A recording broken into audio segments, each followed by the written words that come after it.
O sa Tagalog, pakwan. Sa Bisaya, Pakto. impacto.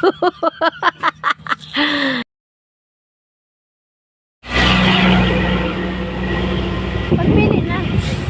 Natay sweet cold drink, ito yellow float. Ay, di man siya ganahan sa lami ato eh.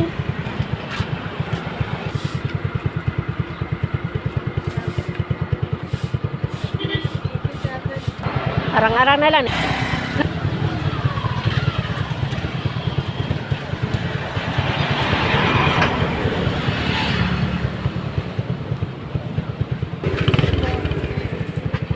So guys, kakain tayo ng pakwan o watermelon. Guys,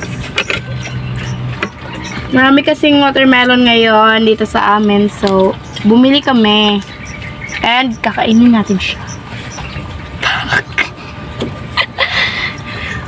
Kita-kita niyo naman. Papula talaga siya guys. Proven and tested. By generation. Pagtanong, di ba?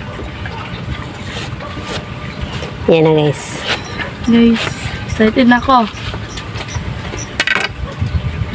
Yan, ito ang melon na. Wow, mapula siya guys. Ang pula niya.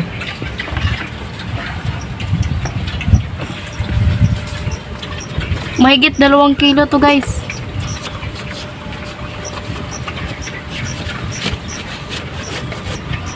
First bite guys. Pahak, boy. Grabe, boy. Pahak. Pahak, boy. Matamis, matamis.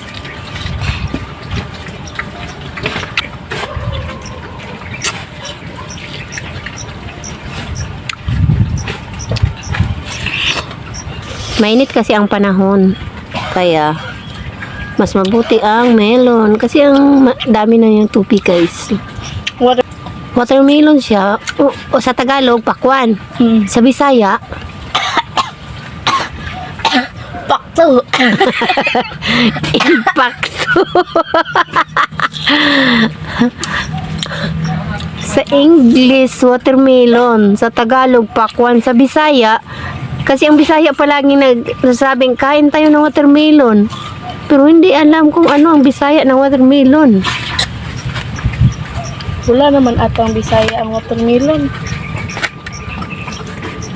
Pakto, kasi pakwan sa Tagalog. Pakto sa Bisaya. Excuse me. So, ganito rin siya guys. Dami niya tubig, Dabyo. Grabe, tubig niya, guys. Nakakaindab talaga ang kulay niya. Parang, wow, sarap. Siya lang talaga ang sakalam. Ang sakalam. Guys, oh. Tapos kunin namin yan ng mga buto para Ito guys. yan, kunin mo yung mga buto tapos i-air dry mo. Lagay mo sa tissue or papel. Then pwede na sa backyard i-kunin nyo. Hindi na kailangan magbili pa tayo yung nasa pwede na yun. Nasubukan na namin tumatanim nito pero hindi ang kanyang bunga hindi katulad ng nasa mga malaki na farm na mga maraming bunga. Pag buto lang nito ang i-air dry nyo tapos itanim, hindi siya masyadong maraming bunga pero iwan ko lang Mga nasa 2 or 3 lang, ganon. iwan ko lang pag applyan natin siya ng ano foliar fertilizer. Tingnan yung tubig guys.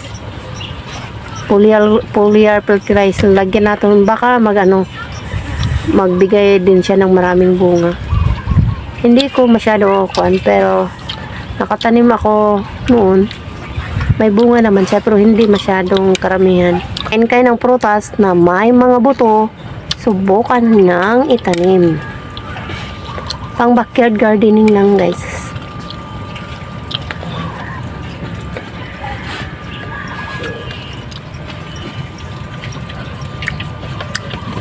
Bye guys. Thank you for watching.